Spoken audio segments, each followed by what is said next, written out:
po dito.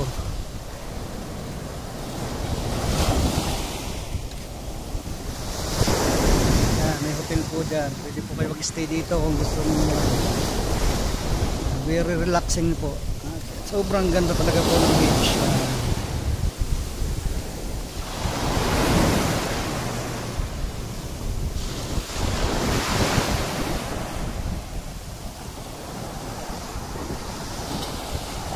Medyo cloudy lang po ngayon.